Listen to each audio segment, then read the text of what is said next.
नमस्कार. श्री स्वामी समर्थ सर्वांना. उद्या शनिवार, या दिवशी संकष्टी चतुर्थी आली आहे.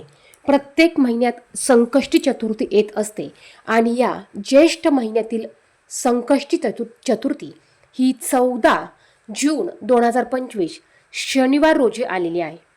संकष्टी चतुर्थीचा जो कोणी उपवास करतो, व्रत करतो, उपासना करतो, त्या सर्वांचे दुःख, संकट गणपती बाप्पा नष्ट करतात.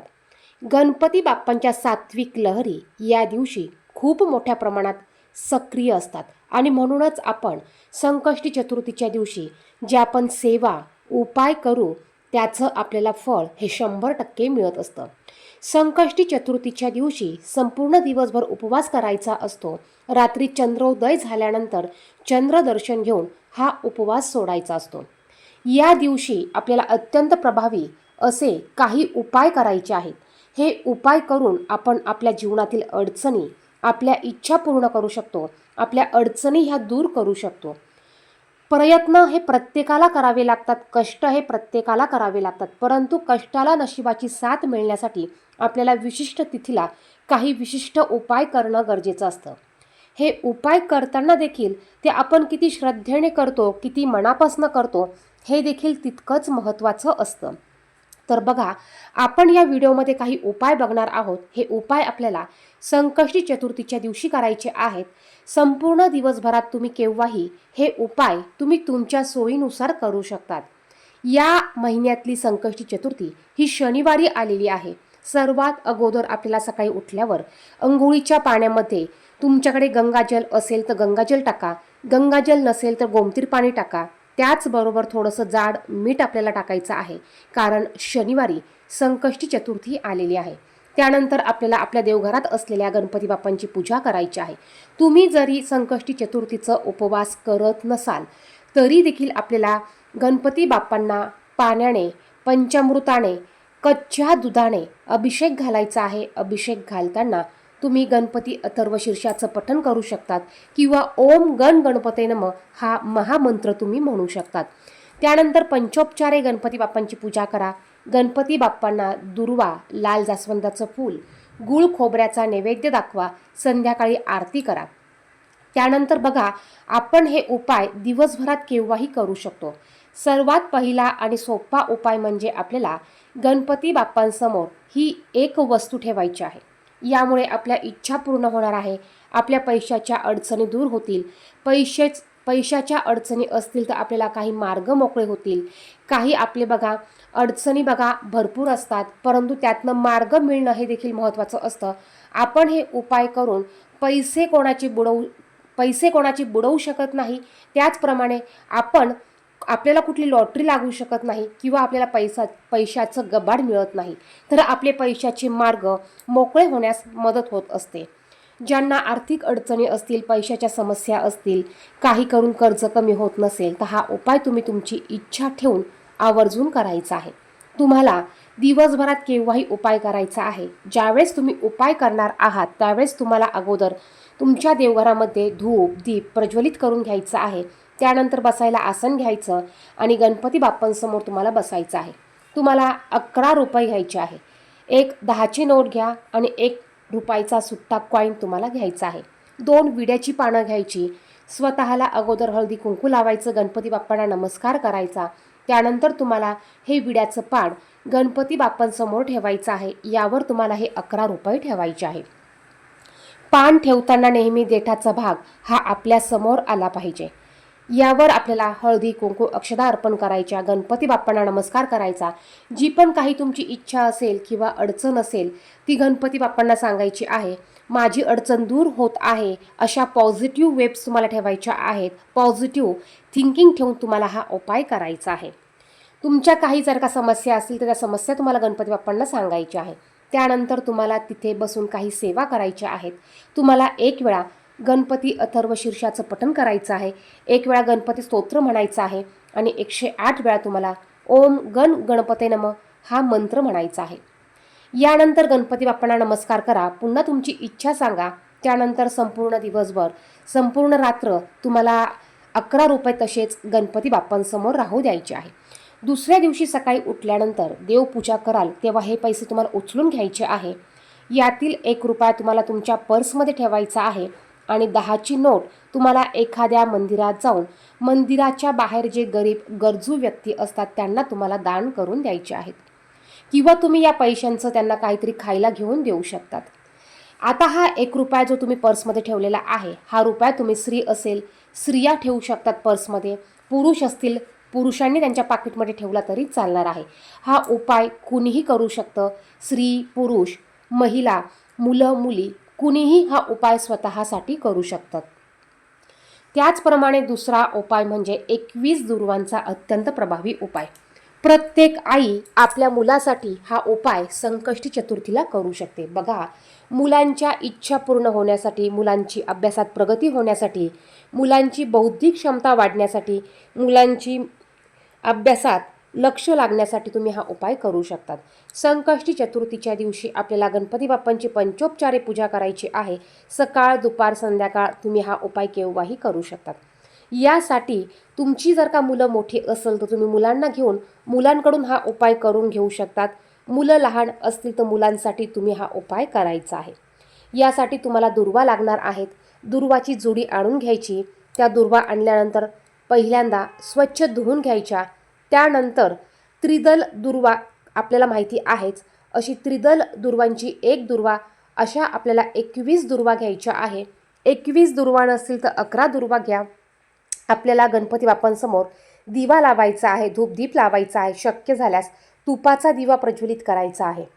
त्यानंतर बसायला आसन घ्या. मुलगा लहान असेल तर त्याला बाजूला बसवा. मोठे मुलं असतील तर त्यांना बाजूला बसून त्यांच्याकडनं सेवा करून घ्या. आपल्याला गणपती बाप्पांना नमस्कार करायचा आहे.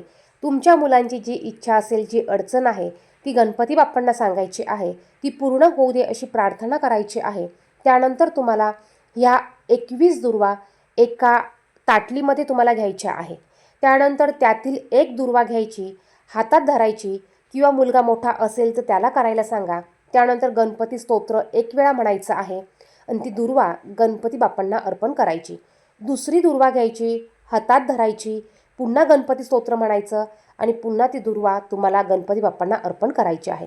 21 वेळा तुम्हाला गणपती स्तोत्र म्हणणं शक्य नसेल, टायमिंग तेवढा नसेल, तर तुम्ही 11 दुर्वा घेऊन 11 वेळा गणपती स्तोत्राचं पठण करायचं आहे. पहा, गणपती अथर्व शीर्ष नाही, गणपती स्तोत्राचं तुम्हाला 11 वेळा पठण करायचं आहे. यानंतर 1 वेळा गणपती अथर्व शीर्ष म्हणायचं आहे आणि 108 वेळा तुम्हाला ओम गण गणपते नमः हा मंत्र म्हणायचा आहे. मुलांकडनं सेवा करून घ्या. मुलं लहान असतील तर आईने सेवा करा. आईला शक्य नसेल तर वडिलांनी सेवा केली तरी चालणार आहे. यानंतर बघा, या दुर्वा दिवसभर तशाच असू द्यायच्या आहे. आपली जी इच्छा असेल, मुलांची इच्छा असेल, ती इच्छा गणपती बाप्पांना सांगायची आहे. यानंतर दुसऱ्या दिवशी ह्या दुर्वा तुम्हाला उचलून घ्यायच्या आहे. या दुर्वा तुम्ही निर्मल्यामध्ये टाकू शकतात. यातील काही दुर्वा तुम्हाला काढून घ्यायच्या आहे आणि ह्या दुर्वा तुम्ही तुमच्या मुलांच्या जो सब्जेक्ट त्यांना अवघड जात असेल त्यात ठेवा, किंवा त्यांच्या दप्तरामध्ये तुम्ही एखाद्या कप्प्यामध्ये ठेवू शकतात.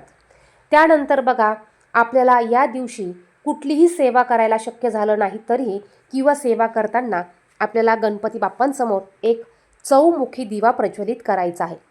असं म्हणतात, चौमुखी दिवा प्रज्वलित केल्याने आपले चारही बाजूनी जे संकट येतात ते नष्ट होतात आणि चारही बाजूनी आपली प्रगती व्हायला चालू होते. त्यानंतर मुलांसाठी 108 हिरव्या मुगाच्या दाण्यांचा देखील उपाय आपण चतुर्थीच्या दिवशी करू शकतो. तुम्हाला 108 साबूत म्हणजे अख्खे हिरवा मूग घ्यायचा आहे. मूग स्वच्छ असावा, किडलेला खराब झालेला नसावा. पंचोपचारे गणपती बाप्पांची पूजा करा. एक हिरवा कपडा घ्या, यामध्ये हे हिरवे मूग ठेवा. हे हिरवे मूग याची एक पोटली तयार करा आणि ही पोटली आपल्याला उजव्या हातात ठेवायची आहे. यानंतर आपल्याला 1 वेळा गणपती अथर्व शीर्षाचं पठण करायचं आहे. 1 वेळा गणपती स्तोत्राचं पठण करा. 108 वेळा ओम विघ्नहर्ताय नमः किंवा ओम गण गणपते नमः हा मंत्र म्हणा आणि तुमच्या मुलांची जी पण काही अडचण असेल ती गणपती बाप्पांना सांगा. त्यानंतर ही पोटली गणपती बाप्पांसमोर तुम्हाला ठेवायची आहे. यानंतर रात्री झोपण्याच्या वेळेस ही पोटली तुम्हाला उचलून घ्यायची आहे आणि तुमचे मुलं ज्या ठिकाणी झोपतात, ज्या रूममध्ये झोपतात किंवा ज्या बेडवर झोपतात त्याच्या खाली तुम्हाला ही पोटली ठेवायची आहे. बघा, ही पोटली घाणेरड्या ठिकाणी ठेवू नका. पारोशा अंथरुणावर देखील ठेवू नका, कारण ही पोटली आपल्याला दुसऱ्या दिवशी सकाळी उठल्यानंतर गणपती बाप्पांच्या मंदिरात जाऊन गणपती बाप्पांना अर्पण करायची असते. त्यामुळे पोटली ठेवताना ती अंथरुणाच्या बाजूला स्वच्छ ठिकाणी ठेवा. बेड असेल तर बेडच्या खाली स्वच्छ ठिकाणी ठेवायची आहे. त्यानंतर तुम्हाला सकाळी उठल्यावर ही पोटली उचलायची आहे. एखाद्या गणपती बाप्पांच्या मंदिरात जाऊन त्या मंदिरात तुम्हाला गणपती बाप्पांना अर्पण करायची आहे आणि पुन्हा एकदा तुम्हाला तुमच्या मुलांची जी पण अडचण असेल किंवा इच्छा असेल ती गणपती बाप्पांना सांगायची आहे आणि ती अडचण दूर होऊ दे किंवा इच्छा पूर्ण होऊ दे अशी प्रार्थना करायची आहे. जर का तुमची मुलं घरी नसतील, बाहेरगावी असेल, तर तुम्ही तुमच्या मुलांच्या रूममध्ये किंवा मुलांचा फोटो ठेवून त्या फोटोपाशी तुम्ही ही पोटली ठेवू शकतात आणि दुसऱ्या दिवशी गणपती बाप्पांच्या मंदिरात जाऊन ठेवून येऊ शकतात. बघा, अत्यंत प्रभावी असे उपाय आहे. आपण आवर्जून हे उपाय करू शकतो. त्यानंतर आपण आपल्या घराच्या प्रगतीसाठी, मुलांच्या प्रगतीसाठी, पतीच्या प्रगतीसाठी, कुटुंबाच्या प्रगतीसाठी अत्यंत प्रभावी असा 100% प्रभावी उपाय आपण करणार आहोत. आपल्याला संकष्टी चतुर्थीच्या दिवशी संध्याकाळी हा उपाय करायचा आहे. ह्या उपायासाठी तुम्हाला संध्याकाळी देवघरासमोर बसायचं आहे. धूप दीप प्रज्वलित करून घ्यायचा आहे. तुळशीला दिवा लावायचा, अगरबत्ती लावायची आहे. आपल्या स्वतःच्या कपाळाला हळदी कुंकू लावायचं आहे. त्यानंतर उपाय करायला सुरुवात करायची आहे. गणपती बाप्पांची पंचोपचारे पूजा करायची आहे आणि मगच आपल्याला कुठलेही उपाय करायचे असतात. तुम्ही जरी उपवास धरत नसला तरी आपण हे सर्व उपाय करू शकतो. यासाठी तुम्हाला एक खोबऱ्याची वाटी घ्यायची आहे. छोटी वाटी घ्या. वाटी नसेल तर खोबऱ्याचा एक थोडा मोठा तुकडा घ्या. यावर तुम्हाला काही कापराच्या वड्या घ्यायच्या आहेत. 5 किंवा 7 कापराच्या वड्या घ्या आणि देवघरासमोर तुम्हाला बसायचं आहे. देवघरासमोर बसून तुम्ही ही वाटी एका प्लेटमध्ये घ्या, कारण तुम्हाला चटका बसायला नको. या वाटीत तुम्हाला एक कापराची वडी ठेवायची आहे आणि ती प्रज्वलित करायची आहे. ही वाटी तुम्हाला तुमच्या देवघरासमोर ठेवायची आहे आणि तुम्हाला तिथेच बसून ओम विघ्नहर्ताय नमः हा मंत्र म्हणायचा आहे. बघा, ओम विघ्नहर्ताय नमः हा मंत्र म्हणायचा आहे. तुम्हाला ते कापूर संपत आला की दुसरा कापूर टाकायचा आहे. अशा 5 किंवा 7 कापराच्या वड्या तुम्हाला प्रज्वलित करायच्या आहेत. संपूर्ण कापूर जळेपर्यंत तुम्हाला ओम विघ्नहर्ताय नमः, ओम विघ्नहर्ताय नमः हा मंत्र म्हणायचा आहे. थोड्या वेळ देवघरासमोर तुम्हाला बसायचं आहे. त्यानंतर तुम्ही ही डिश उचलून घ्या आणि हा कापूर तुम्हाला संपूर्ण तुमच्या घरामध्ये फिरवायचा आहे. टॉयलेट, बाथरूम सोडून बाकी तुम्ही किचन, गॅलरी, बेडरूम, हॉल सर्व ठिकाणी तुम्हाला हा धूर पसरवायचा आहे. त्यानंतर पुन्हा देवघरासमोर यायचं आहे आणि पुन्हा ही वाटी तुम्हाला किंवा डिश देवघरासमोर ठेवायचा आहे.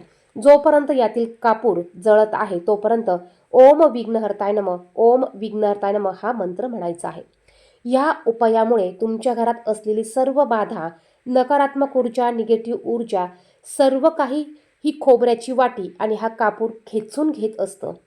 जी काही वाईट बाधा घराला लागलेली असेल, वास्तूला लागलेली असेल, मुलांना लागलेली असेल, स्वतःला लागलेली असेल, सर्व वाईट बाधा यामध्ये खेचल्या जाते आणि आपल्या घरात एक सकारात्मक ऊर्जा संचार करते.